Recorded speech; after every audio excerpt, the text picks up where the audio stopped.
ouvrir nos Bibles dans le livre de Matthieu.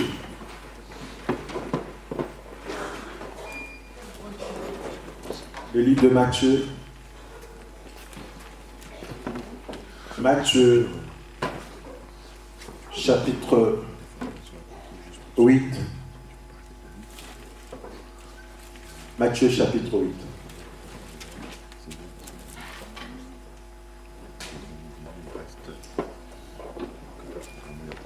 Et nous allons lire à partir du premier verset, Matthieu chapitre 8 à partir du premier verset. Voici ce que la Bible dit. Lorsque Jésus fut descendu de la montagne, de grandes foules le suivirent. Un lépreux survint qui se prosterna devant lui en disant : Seigneur, si tu le veux, tu peux me rendre pur. Jésus étendit la main, le toucha et dit : Je le veux, sois purifié. Aussitôt, il fut purifié de sa lèpre. Puis Jésus lui dit : Garde-toi d'en parler à personne, mais va te montrer au sacrificateur et présente l'offrande que Moïse a prescrite, afin que cela leur serve de témoignage. Afin que cela leur serve de témoignage. Bien aimé, ce texte que nous venons de lire, dans le livre de Matthieu, au chapitre 8, parle un homme lépreux, recouvert de lèpre. Et bien aimé, lorsque nous voyons dans la culture hébraïque,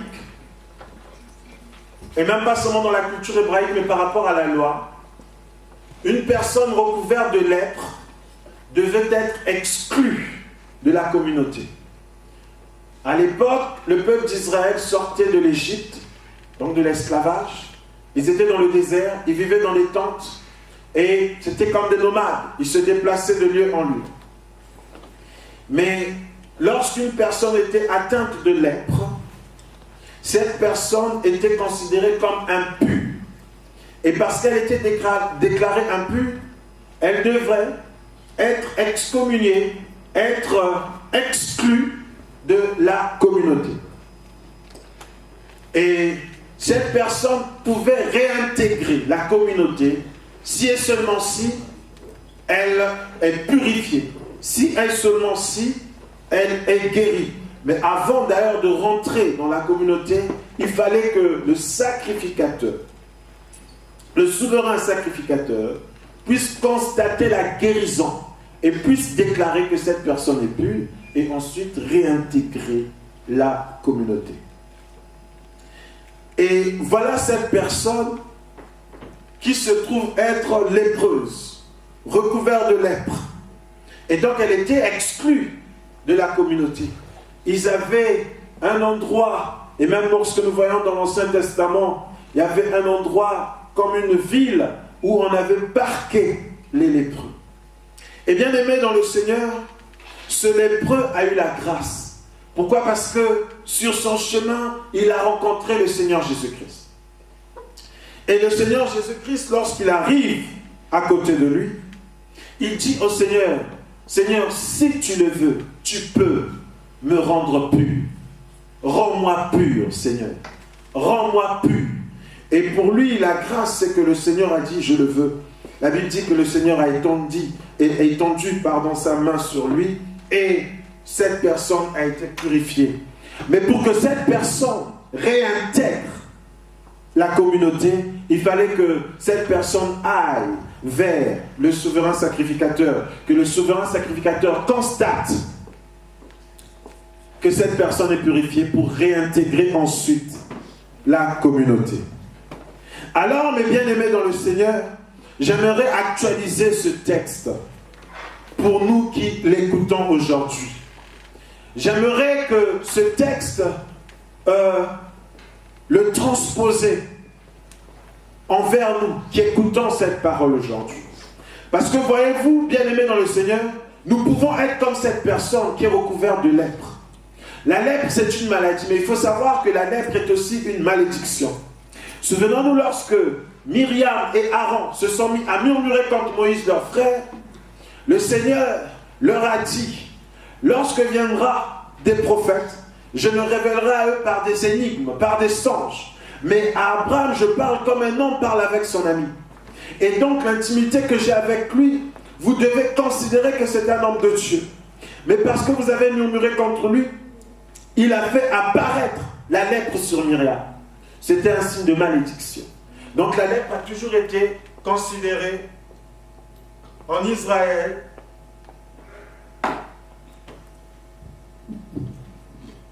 La lèpre a toujours été considérée en Israël comme étant la malédiction. Et donc cette personne était considérée comme maudite. Cette personne était considérée comme impure et exclue de la communauté. Et je disais que nous allons transposer ça par nous aujourd'hui, pour nous aujourd'hui. Voyez-vous, bien-aimés dans le Seigneur, beaucoup avant de connaître le Seigneur Jésus-Christ comme Seigneur et Sauveur, n'ont pas eu droit de citer. Ils étaient exclus. Toute personne, même ceux qui sont bien portants, même ceux qui sont remplis de biens matériels, sont comme exclus de la grâce de Dieu. Or, voyez-vous, mes bien-aimés dans le Seigneur, c'est important d'être dans la grâce de Dieu. La Bible dit dans le livre de Jean, chapitre 1, verset 17, la loi est venue par Moïse, mais la grâce et la vérité sont venues par Jésus-Christ. Cette grâce, elle est venue pourquoi? Cette grâce, elle est venue pour nous permettre d'accéder au Seigneur. Parce que le péché, la nature pécheresse que nous avons hérité depuis le jardin d'Éden, lorsque le premier homme qui fut créé ait désobéi à Dieu et soit recouvert de malédiction, parce que la sentence a été tombée, la sentence est tombée sur lui et sa femme Ève, en disant, à cause de vous, la terre tout entière est sous la malédiction. Et toi l'homme, tu gagneras le pain à la sueur de ton front. Et toi la femme, j'augmenterai la douleur de l'enfantement.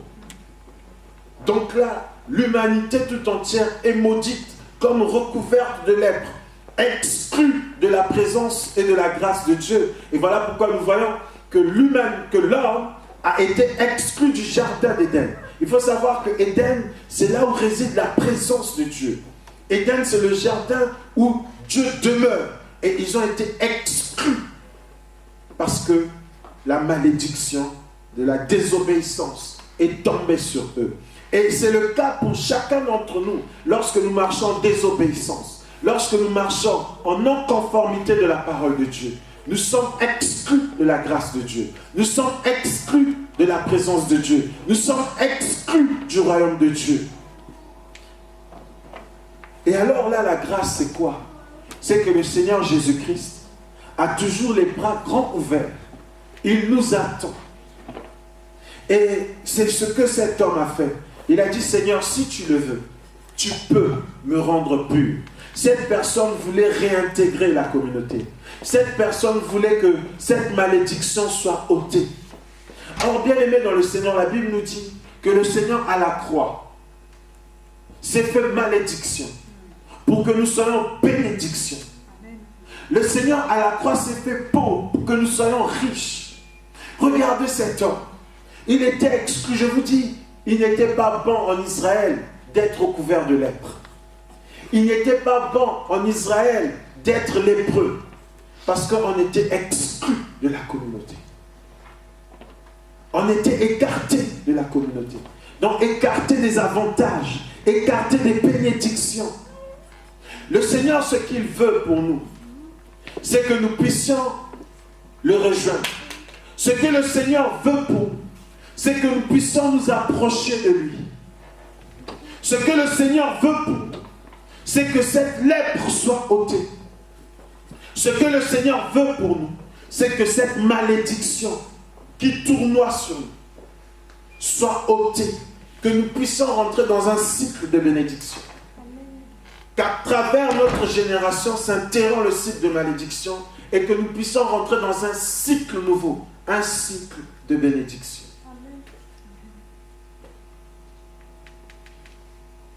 Cette lèpre, bien-aimé, était une malédiction.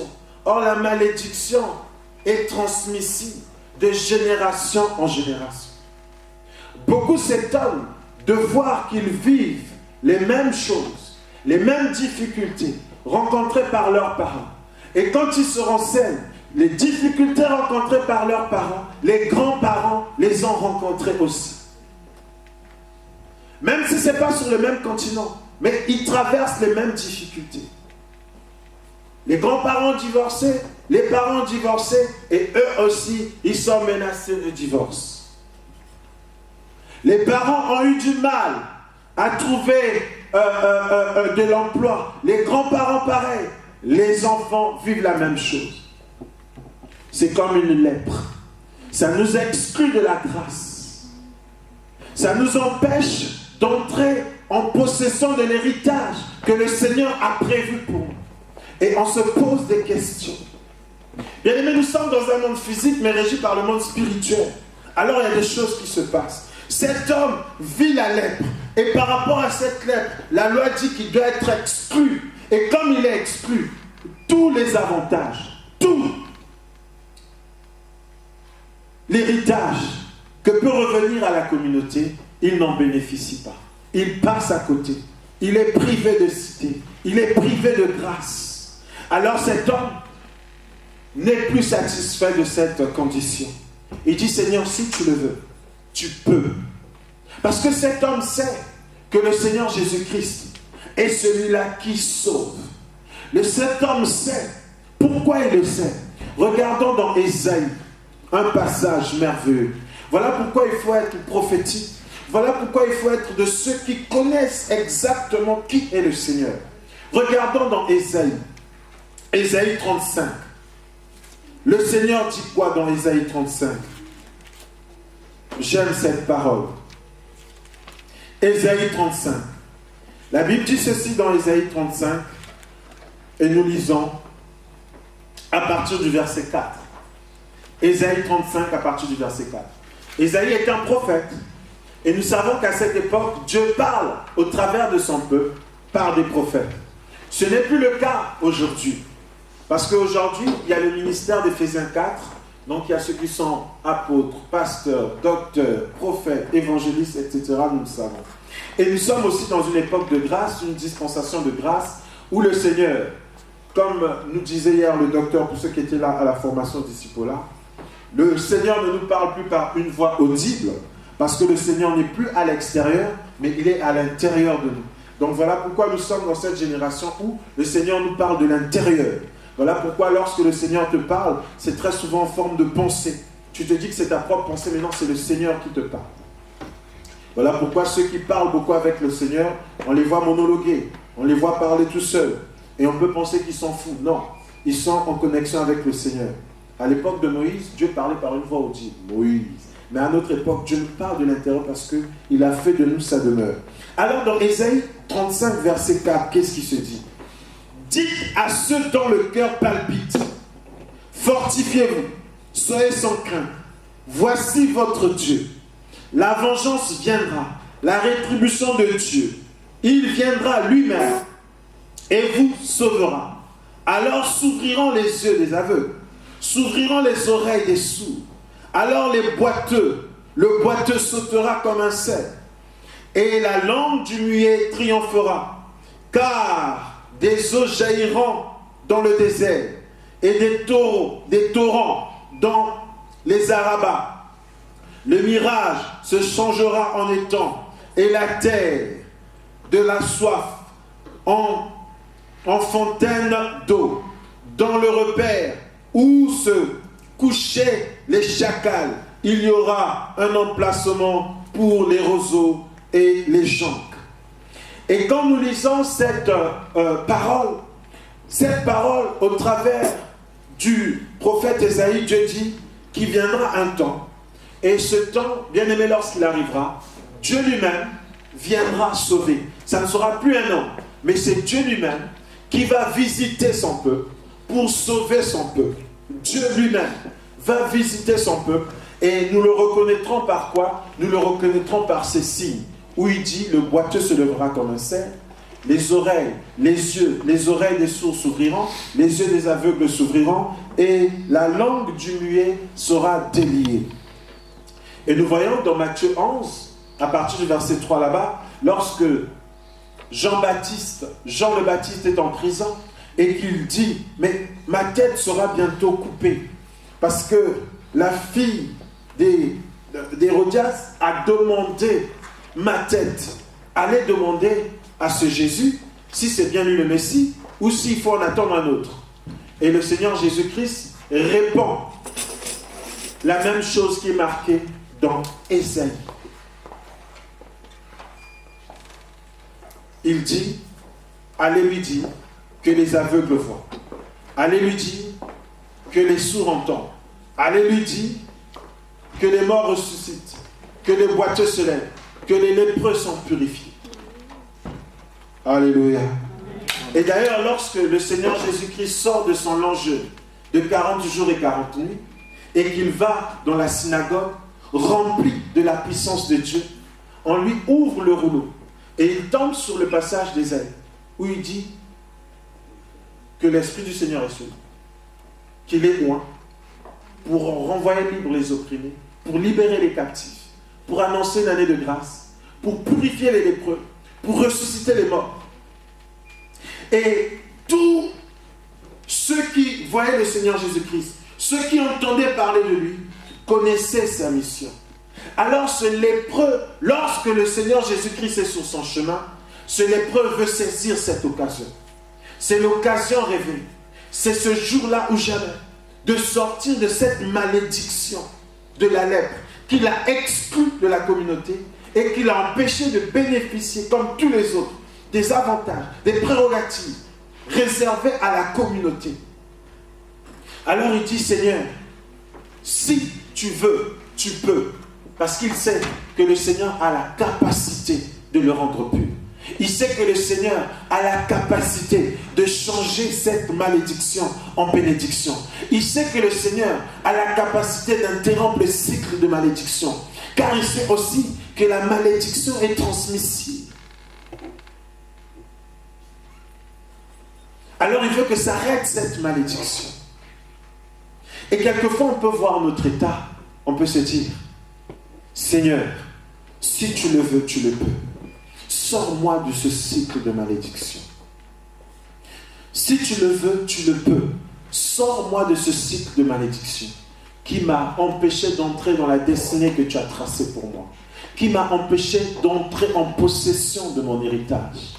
Sors-moi de ce cycle de malédiction. Seigneur, je veux que les choses changent.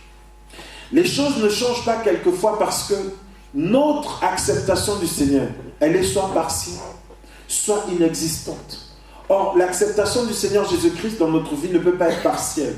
Parce que soit on l'a accepté, soit on ne l'a pas accepté. Mais lorsque tu fais entrer le Seigneur Jésus-Christ dans ta vie, lorsque tu l'invites dans ta vie, en réalité, il apporte la bénédiction parce qu'à la croix, il s'est fait malédiction pour que nous soyons bénédiction. Amen. Parce qu'il y a eu le sacrifice de la croix. Et à la croix, il a versé son sang pour que nous soyons purifiés. Regardez ce qui se passait en Israël à l'époque. Nous sommes dans le livre de Lévitique, au chapitre 14. Lévitique au chapitre 14. Qu'est-ce qui se passait dans Lévitique au chapitre 14? Dans Lévitique, au chapitre 14, le Seigneur, au travers de son serviteur Moïse, avait parlé de comment un lépreux pouvait réintégrer la communauté et qu'est-ce qui se passe quand il y a le lépreux. La Bible dit dans Lévitique 14, l'Éternel parla à Moïse et dit, voici quelle sera la loi concernant le lépreux. Le jour de sa purification, on l'emmènera vers le sacrificateur. Le sacrificateur sortira du camp. Si le sacrificateur voit que le lépreux est guéri de la plaie de la lèpre, le sacrificateur ordonnera que l'on prenne pour celui qui doit être purifié 2 oiseaux vivants et purs, du bois de cèdre, du cramoisi et de l'hysope. Le sacrificateur ordonnera qu'on égorge l'un des oiseaux sur un vase de terre, sur de l'eau courante. Quant à l'oiseau vivant, il le prendra ainsi que le bois de cèdre, le cramoisi et l'hysope. Il les trempera ainsi que l'oiseau vivant dans le sang de l'oiseau égorgé sur l'eau courante. Il en fera 7 fois l'aspersion sur celui qui doit être purifié de la lèpre. Puis il le déclara pur et lâchera dans la campagne l'oiseau vivant. Celui qui se purifie nettoiera ses vêtements, rasera tout son poil et se lavera dans l'eau. Il sera pur. Ensuite, il pourra rentrer dans le camp, mais il restera 7 jours hors de sa tente. Le 7e jour, il rasera tout son poil, sa tête, sa barbe, ses sourcils. Il rasera tout son poil. Il nettoiera ses vêtements, lavera son corps dans l'eau et il sera pur. Le 8e jour, il prendra 2 agneaux sans défaut et une brebis d'un an sans défaut, 3 dixièmes de fleur de farine en offrande pétrie à l'huile et un log d'huile. Et ensuite, on décrit toute la cérémonie que le sacrificateur doit faire pour que celui-ci soit décrété définitivement pur. Bien aimé, qu'est-ce que je veux dire par là? Regardez ce que le Seigneur fait à la croix. À la croix, son sang coule. Et la Bible nous déclare plus loin dans la parole que nous avons vaincu à cause du sang de l'agneau et les paroles de notre témoignage. Là, dans l'Ancien Testament, il fallait 2 oiseaux. Égorger un et plonger l'autre vivant dans le sang de celui qui est mort pour qu'on asperge ce sang quand l'oiseau se débat et ses ailes aspergent le sang sur la personne qui doit être purifiée. Autrement dit, la personne qui était lépreuse est purifiée par le sang de Jésus-Christ. Alléluia. Amen. Donc la malédiction s'en va lorsque le sang de Jésus-Christ est aspergé sur la personne. Voilà pourquoi le Seigneur dit dans sa parole que son sang est le symbole de notre alliance. Parce que c'est au travers de son sang, bien-aimé, que nous sommes purifiés, déclarés purs de toute forme de malédiction qui pouvait tournoyer dans notre famille. Car à la croix, lorsque le corps du Seigneur a été déchiqueté, le sang qui a jailli pour notre purification. Amen. Pour que nous puissions avoir accès à ce qui nous était empêché, à ce qui nous était fermé. Parce que dès le jardin, la malédiction était tombée sur l'humanité tout entière. Le péché étant entré, la Bible dit, la mort s'est étendue sur l'humanité. Mais à la croix, le Seigneur a vaincu cette mort. À la croix, le Seigneur a vaincu la malédiction qui tournoyait sur l'humanité tout entière. Ainsi, ceux qui acceptent le Seigneur Jésus-Christ, par le sang qui a coulé à la croix, ce sang nous purifie et nous sommes déclarés purs. Pas parce que nous avons eu la force de marcher en pureté, mais ce sang qui a coulé nous a rendus purs. Mais ce sang nous rend purs lorsque nous acceptons ce qui s'est produit à la croix. Lorsque nous acceptons Jésus-Christ dans notre vie. Voilà pourquoi la Bible dit que quiconque croit au Fils aura la vie éternelle. Quiconque croit ce qui s'est produit à la croix aura la vie sauve. Autrement dit, sera débarrassé de la malédiction, bien-aimé. Or, regardez ce que la malédiction a fait dans nos vies. Je disais à un frère hier, un frère promu à une vie d'abondance. Et voici ce que le Seigneur me révèle. Le Seigneur me révèle qu'il y a un esprit d'instabilité. Et cet esprit d'instabilité fait qu'il soit ça et là, donc nulle part. Qu'il ait une femme après une autre, donc il n'a personne, aucun engagement. Et cet esprit d'instabilité l'empêche d'entrer dans ce que Dieu a prévu pour lui. Parce que lorsque Dieu bénit une personne, bénit une famille, bénit une communauté, bénit tout un pays, qu'est-ce qu'il commence à faire? Il donne à cette personne ou cette communauté ou cette nation un endroit. Que quelqu'un dise un endroit. Un endroit. Il donne un endroit, un lieu géographique où cette personne ou cette nation sera épanouie. Donc il n'y a pas d'instabilité lorsque le Seigneur bénit une personne. Alléluia. Amen. Il commence par donner un endroit. Regardez lorsqu'il sort Abraham de la Mésopotamie, de la maison de son père. Il présente à Abraham un endroit. Même si cet endroit, lorsque Dieu lui présente, cet endroit est informe. Cet endroit n'est pas habité. Cet endroit est désert. Mais il dit, voici cet endroit. C'est ta terre promise. Alléluia. Amen. Amen. Amen. Cette terre promise, pour toi, ça peut être en Afrique, ça peut être ici en Europe, ça peut être au Canada, ça peut être... Mais si tu n'es pas là où Dieu a prévu que tu sois, tu es dans l'instabilité et tu ne peux pas entrer en possession de ton héritage. Si tu n'es pas avec la femme ou l'homme que Dieu a prévu pour toi, tu demeures en instabilité et tu ne pourras pas entrer en possession de ton héritage. Amen. Ça va te passer sous le nez. Tu vas tournoyer. Gloire à Dieu, parce que le diable n'a pas vocation à nous empêcher totalement à entrer. Mais il peut mettre un frein. Regardez, à cause de son désobéissance, le peuple d'Israël pouvait entrer plutôt en terre promise. Mais ils ont erré pendant 40 ans. Imaginez-vous ceux qui avaient 20 ans au moment où Dieu dit, bon, maintenant vous allez faire 40 ans dans ce désert. Ils ont eu 60 ans. Donc même s'ils ont pu entrer dans la terre promise, mais ils sont entrés pas dans la vigueur, pas dans la force, pas dans un âge où on peut planifier de faire des projets, parce que 40 ans sont passés, accroupis dans le désert. Alléluia. Amen. Imaginez ceux qui avaient 30 ans, ceux qui avaient 40 ans, ceux qui avaient 50 ans. Alléluia. Amen. C'est ainsi que même nous pouvons, à cause de notre désobéissance, parce qu'on n'a pas fait pleinement entrer Jésus-Christ dans nos vies, qu'est-ce qu'on va faire?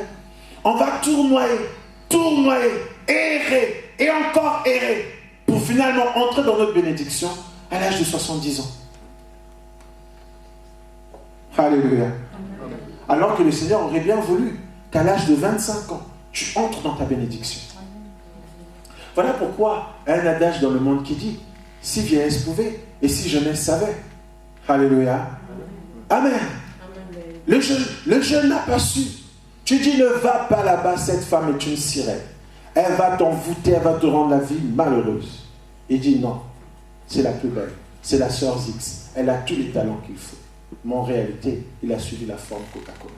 Et regardez les malédictions qu'il va vivre, les difficultés qu'il va vivre. Alléluia. Amen. Amen. Amen. Et ce que Dieu avait prévu pour lui, il ne peut pas obtenir. Parce qu'il y a des fois, quand tu es avec certaines personnes, et que Dieu n'a pas prévu que tu entres en possession de ton héritage avec ces personnes à côté de toi, Dieu fait demeurer le silence. Comme Abraham et Lot. Dieu fait demeurer le silence. En réalité, tu es déjà béni, mais tu n'entres pas encore dans ta bénédiction parce que il y a Lot qui est là. Amen. Amen. Alléluia. Amen. Amen. C'est ainsi qu'il faut être dans l'endroit que Dieu a prévu pour toi. Il faut être dans la position que Dieu a prévue pour toi, pour entrer pleinement dans ta bénédiction. Cet homme était lépreux, et il sait qu'il n'y a que le Seigneur Jésus-Christ qui puisse faire quelque chose pour lui. Parce que, comme je vous ai dit dans Ésaïe 35, Dieu dit que c'est désormais lui-même qui viendra, et nous reconnaîtrons son passage sur terre, lorsque les yeux des aveugles s'ouvriront, lorsque les oreilles des sourds s'ouvriront, lorsque la langue du muet sera déliée, et lorsque le boiteux se lèvera comme un cerf. Alors ce lépreux connaît certainement la prophétie, et il reconnaît cette prophétie en Jésus-Christ. Alors il dit, il faut que cette personne puisse me purifier, parce qu'elle en a la capacité, elle en a le pouvoir. Alors il dit, si tu veux, je sais que tu peux. Seigneur, purifie-moi. Comme on s'entend, le psalmiste avait dit, et le Seigneur étend sa main sur lui. Et le Seigneur le déclare pur. Mais comme le Seigneur sait qu'il faut que le souverain sacrificateur constate, il dit, va voir le sacrificateur. Mais avant même qu'il voie le sacrificateur, il est purifié. Et il revient devant le Seigneur Jésus-Christ pour dire, voici, je suis pur.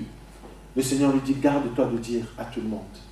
Mais il est pur parce que le Seigneur purifie. Regardez, il fallait entrer 7 fois, puis être aspergé 7 fois par le sang. Voilà pourquoi au temps de Naaman, lorsque l'information est venue à Élisée, il a dit, faites-le venir ici. Il saura qu'en Israël, il y a des prophètes.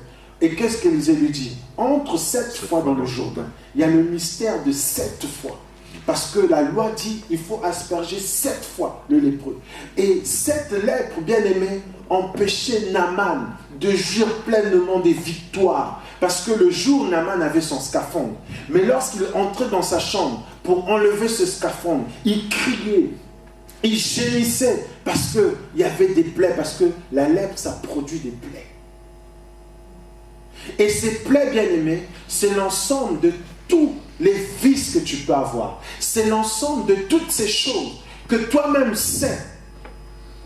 Et tu sais que ces choses t'empêchent d'entrer pleinement dans la grâce de Dieu. Tu sais que ces choses t'empêchent pleinement de vivre la puissance de Dieu. Alléluia. Amen. Comme cet homme, il est conscient que son instabilité l'empêche d'entrer pleinement dans le plan que Dieu a prévu pour lui.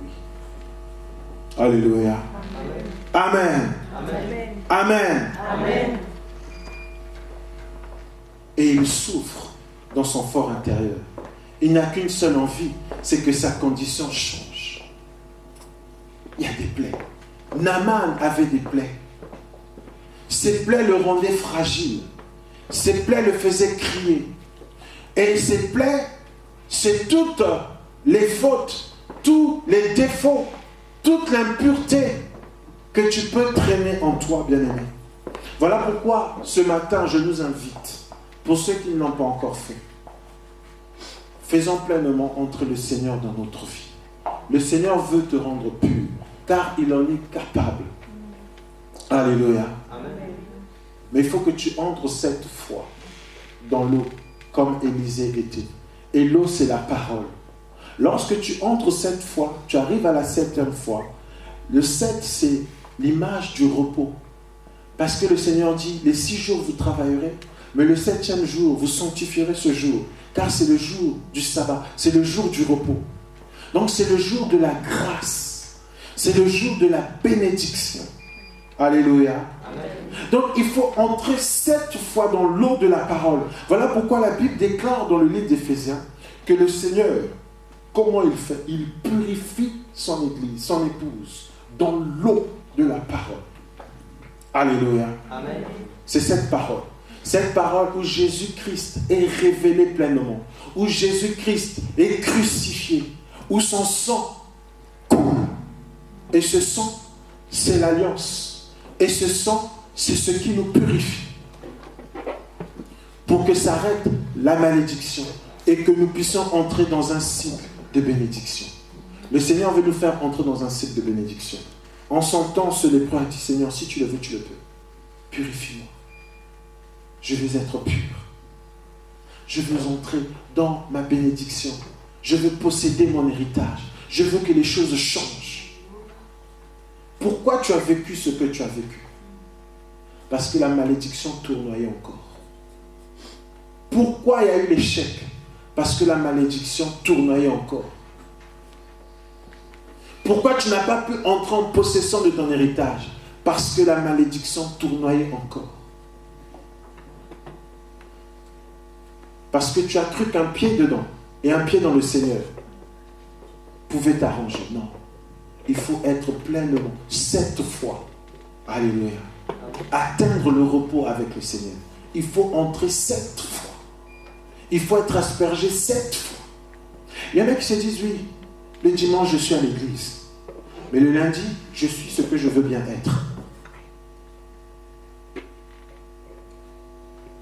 Le vendredi, je suis au vendredi de gloire. Mais le reste des jours, je suis ce que je veux bien être. Bien-aimés dans le Seigneur, ce qui joue en notre défaveur, c'est notre marche avec le Seigneur. C'est comment on l'a accepté. Très souvent, les gens sont dans des faux semblants, c'est-à-dire qu'on n'a pas vraiment accepté le Seigneur. Parce qu'en réalité, celui qui a accepté le Seigneur, il n'y a plus de malédiction en lui. On ne peut même plus parler de malédiction, c'est interrompu. On ne peut plus, c'est-à-dire les sorciers et tout ce que vous connaissez de négatif ne peuvent plus avoir aucun pouvoir. Parce que celui qui est béni, ça veut dire quoi? Celui qui est béni, ça veut dire sa vie est cachée avec Christ en Dieu. Celui qui est béni, ça veut dire que son identité spirituelle est révélée. Et lorsque son identité spirituelle est révélée, il entre dans ce que Dieu avait prévu pour lui. Il parle de la déformation à la transformation. Alléluia. Amen. Amen. Mais il y a des gens, bien aimés, ils se leurrent parce qu'ils viennent chaque dimanche à l'église, ils se disent chrétiens. Et chrétien, celui qui est disciple de Christ. Et disciple de Christ, celui dans qui Christ vit. Et Christ vit dans celui qui a ouvert son cœur au Seigneur Jésus-Christ. Il dit, je me tiens à la porte et je frappe. Celui qui ouvrira, j'entrerai souper avec lui et lui avec moi. Lorsque tu fais ça, le Seigneur entre dans ta vie. Et il sait qu'il y a la lèpre. La lèpre des liens ancestraux. La lèpre des paroles de malédiction, de condamnation sur la famille. Ils ne se marieront pas, ils n'enfanteront pas, ils ne réussiront pas, ils échoueront. Et ça tournoie. Vous savez, la malédiction, c'est quoi? C'est une parole prononcée. Ce n'est pas forcément des cérémonies, c'est juste une parole prononcée. Et la bénédiction aussi, c'est une parole prononcée. On dit souvent que Dieu te bénisse. Et ceux qui maudissent aussi, ils s'enferment dans un coin parce qu'ils ont la capacité de nuire. Ils sont quelque part dans un coin obscur. Et qu'est-ce qu'ils disent? C'est juste des paroles qu'ils prononcent. Mais ces paroles ont effet lorsque tu n'es pas couvert par la grâce. Et ces paroles sont défaites lorsque tu entres dans la grâce. Alléluia. Ces paroles sont défaites lorsque tu entres dans la grâce. Il y en a qui pensent que ces paroles vont être défaites parce qu'on va lui faire boire quelque chose. On va te couvrir d'huile, de je ne sais quoi. Le pasteur va s'époumoner, va crier, sors, sors, sors. Alléluia. De la même manière que la malédiction vient par une parole, la bénédiction aussi vient par une parole. Alléluia. Amen. Amen. Lorsque Goliath s'apprêtait à combattre David, il a prononcé des paroles. Et si David s'était laissé impressionner par ces paroles, les paroles de Goliath allaient prendre effet dans la vie de David. Et ainsi, il allait réussir à vaincre David. Il dit, tu es un petit garçon. Je vais prendre ta chair. Je vais les livrer aux chiens. David a dit, non, c'est pas comme ça que ça va se passer. Moi, je vais couper ta tête. Et les oiseaux vont picorer cette tête. Il a répondu par d'autres paroles. Alléluia. Amen. Voilà pourquoi lorsque le diable vient pour séduire le Seigneur Jésus-Christ, il dit, il est écrit. Jésus répond, il est aussi écrit. Amen. La bénédiction vient par une parole, la malédiction aussi vient par une parole. Alléluia. Amen. Amen. Amen. Voilà pourquoi il faut avoir Jésus-Christ, qui est la véritable parole. Comme ça, avec cette parole, tu défais toutes les paroles de malédiction qui ont été prononcées contre ta vie, contre ta famille. Pourquoi? Parce que Jésus-Christ en nous est plus fort que celui qui est dans le monde. Amen. Alléluia. Amen. Amen. Amen. Et lorsque tu as Jésus en toi, la parole que tu prononces est accompagnée d'une autorité, d'un pouvoir, d'une puissance qui défait tout ce qui a pu être déclaré. Amen. Sur tes parents, sur toi-même, sur tes enfants. Ça défait tout. Pourquoi? Parce que tu deviens un porteur de bénédiction. Voilà pourquoi la Bible dit, il s'est fait malédiction pour que nous soyons bénédiction. Voilà pourquoi il nous recommande, avec notre bouche, ne maudissons pas, mais bénissons. Parce que la bénédiction vient par la parole. Mais déjà, il faut que le Seigneur soit en toi, qu'il t'ait purifié, que tu puisses réintégrer la communauté. Alléluia. Amen. À la croix, le Seigneur Jésus-Christ, son sang a coulé. Et ce sang, c'est par ce sang que nous sommes purifiés. Et si le Seigneur permet que nous puissions partager ça aujourd'hui, je parle simplement, comme à la manière des hommes, sans pourtant compliquer les choses, pour que nous qui sommes ici, nous puissions comprendre que le Seigneur veut maintenant que la malédiction puisse s'interrompre. Il dit, si tu le veux, tu le peux. Le Seigneur a dit, oui, je le veux. Et ce matin, le Seigneur dit, je veux te guérir. Je veux que tes larmes cessent. Je veux que tu puisses entrer dans ce que j'ai prévu pour toi. Je veux que tu sois épanoui. Amen. Que tu ne sois pas comme Naaman. Le jour, tu es dans ton costume, tu es dans ton tailleur, tu es dans ta belle robe, mais la nuit tu pleures parce que tu es conscient que rien ne va. Ça ne va pas comme dans le sens où tu voudrais. Et tu te lamentes. Mais pour Naaman, il a eu la grâce. Il y a une jeune fille qui a vu cette souffrance. Il dit aussi, seulement mon maître connaissait le prophète qui est en Israël. Alléluia. Et donc ce matin, je viens comme le prophète d'Israël pour te dire que la parole de Dieu, Jésus-Christ, est prêt à te purifier. Il veut que tu sortes de cette difficulté dans laquelle tu es entré, dans laquelle, depuis tout le temps, tu es vautré. Il veut qu'aujourd'hui, que le cycle de malédiction puisse s'interrompre et que tu puisses entrer dans un cycle de bénédiction. Il veut qu'aujourd'hui, tu sortes des faux semblants et qu'aujourd'hui, que Jésus-Christ fasse son entrée dans ta vie, qu'il puisse changer les choses et que malgré ton âge, tu puisses entrer en possession de ton héritage. Même si tu y entres à 80 ans, à 70 ans, à 50 ans, à 40 ans, mais entre quand même. Alléluia. Amen. C'est ce que le Seigneur veut pour toi et moi ce matin. Alléluia. Amen. C'est ce que le Seigneur veut pour toi et moi ce matin. Il a vu cette souffrance. Il a entendu ses cris. Il a vu ses pleurs.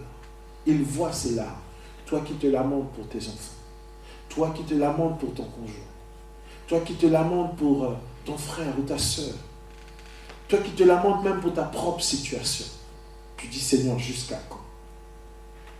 Seigneur, jusqu'à quand je serai privé de cité?